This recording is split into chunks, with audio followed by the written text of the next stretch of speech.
Assalamualaikum warahmatullahi wabarakatuh. Allahumma sholli ala Sayyidina Muhammad wa ala ali Sayyidina Muhammad. Setelah baiat terlaksana dengan sempurna, semua orang kembali ke perkemahan masing-masing sambil menyimpan kejadian itu baik-baik di dalam hati. Musim haji pun segera selesai. Ketika rombongan Muslim Yathrib berangkat pulang, Rasulullah menyertakan seorang duta pertama. Tugas duta ini adalah mengajarkan syariat Islam dan pengetahuan agama kepada kaum muslimin. Selain itu, ia juga berkewajiban menyebarkan ajaran Islam kepada orang-orang yang masih menyembah berhala. Rasulullah memilih Mus'ab bin Umair untuk melaksanakan tugas ini. Mus'ab termasuk pemeluk Islam pertama dan terpercaya dalam pengetahuan tentang hukum-hukum Allah, bacaan Al-Quran, serta ketaatannya. Setelah sahabat Rasulullah itu datang, semakin banyak orang Yathrib memeluk Islam.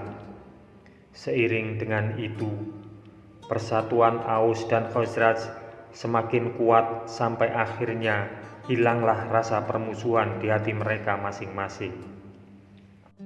Melihat Islam berkembang demikian pesat, orang-orang Yahudi Yathrib amat khawatir. Mereka takut agamanya lenyap terdesak oleh Islam. Oleh karena itu, setiap hari Sabtu mereka berkumpul di suatu tempat dan mengadakan keramaian untuk menunjukkan keagungan agama mereka. Ketika mendengar hal ini, Rasulullah memerintahkan Umair untuk mengumpulkan kaum muslimin setiap hari Jumat untuk mengerjakan sholat 2 rakaat berjamaah. Mus'ab segera mengumpulkan kaum muslimin di Hazmun Nabit. Itulah salat Jumat pertama dalam sejarah Islam. Salat pertama itu diikuti oleh 40 orang. Rasulullah juga pernah memerintahkan Abdurrahman bin Auf secara diam-diam pergi ke daerah Damadul Jandal untuk berdakwah. Selama 3 hari Abdurrahman bin Auf berdakwah sampai akhirnya pemimpin mereka Al-Asba' pun masuk Islam. 1 tahun berikutnya, jumlah jamaah haji dari Yathrib lebih banyak, termasuk dalam rombongan itu 75 muslim. 2 di antaranya kaum perempuan.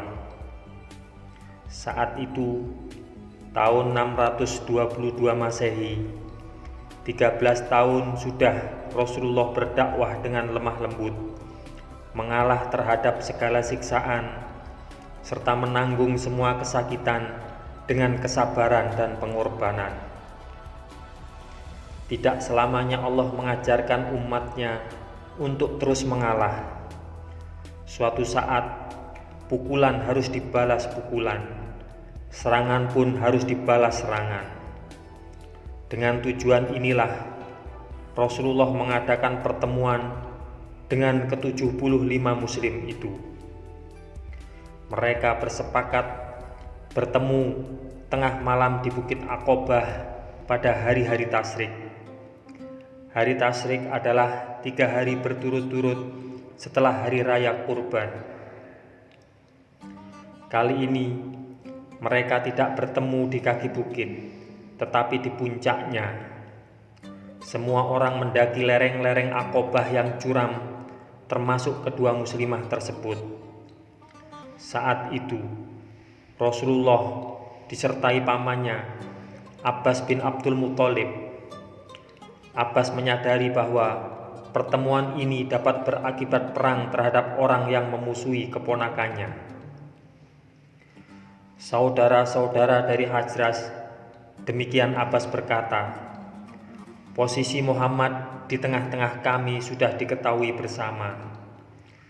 Kami dan mereka yang sepaham dengannya telah melindunginya dari gangguan masyarakat kami sendiri. Dia adalah orang yang terhormat di kalangan masyarakatnya dan mempunyai kekuatan di negerinya sendiri. Namun, dia ingin bergabung dengan tuan-tuan juga. Jadi kalau memang tuan-tuan merasa dapat menepati janji seperti yang tuan-tuan berikan kepadanya dan dapat melindungi dari mereka yang menentangnya, silahkan tuan-tuan laksanakan. Akan tetapi, kalau tuan-tuan akan menyerahkan dia dan membiarkannya terlantar sesudah berada di tempat tuan-tuan, dari sekarang lebih baik tinggalkan saja. Orang-orang Yathrib pun menjawab, sudah kami dengar yang Tuan katakan. Sekarang silahkan Rasulullah bicara. Kemukakanlah yang Tuan senangi dan disenangi Allah. Setelah membaca ayat Al-Quran dan memberi semangat Islam, Rasulullah bersabda, saya minta ikrar tuan-tuan untuk membela saya seperti membela istri-istri dan anak-anak tuan-tuan sendiri. Sa'ad bin Ubadah, seorang pemimpin Ansor, berkata kepada Rasulullah, hanya kepada kamilah Rasulullah menghendaki sesuatu. Demi jiwaku yang ada di tangannya, andaikan engkau menyuruh aku agar kami menceburkan diri ke dalam samudra, tentulah kami akan melakukannya. Seorang pemuka masyarakat yang tertua di situ, Al-Bara' bin Ma'rur, berkata, Rasulullah, kami sudah berikrar, kami adalah orang peperangan dan ahli bertempur yang sudah kami warisi dari leluhur kami.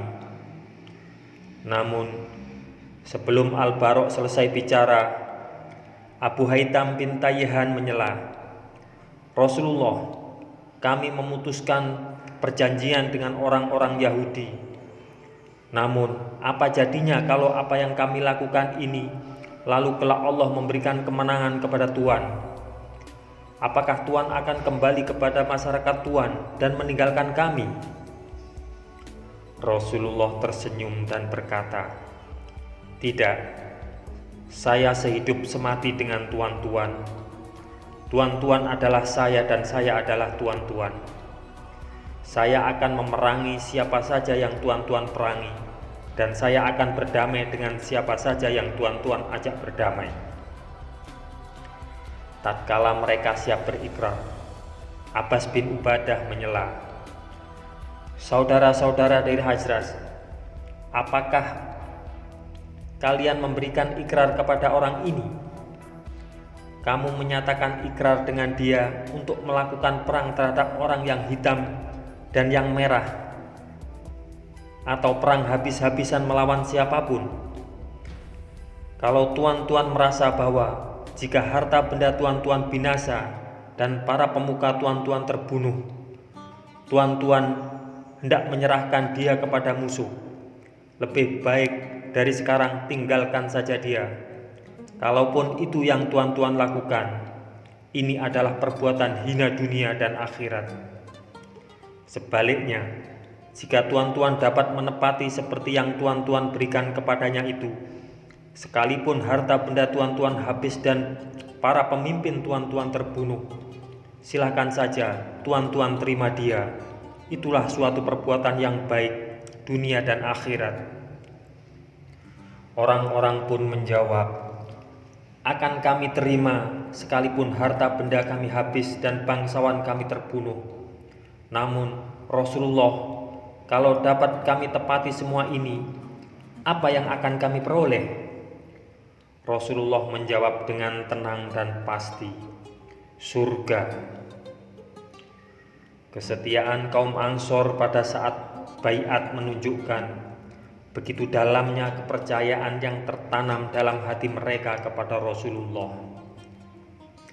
Rasulullah memiliki kepribadian yang daya pesonanya tidak dapat dijangkau kedalamannya. Siapapun yang bergaul dengan beliau pasti akan luluh dalam pesona itu. Semoga kisah ini bermanfaat untuk kita semua. Wassalamualaikum warahmatullahi wabarakatuh. Mudah-mudahan kelak kita akan mendapatkan syafaat dari Nabi besar Muhammad Sallallahu Alaihi Wasallam. Amin, amin, amin ya Rabbal Alamin.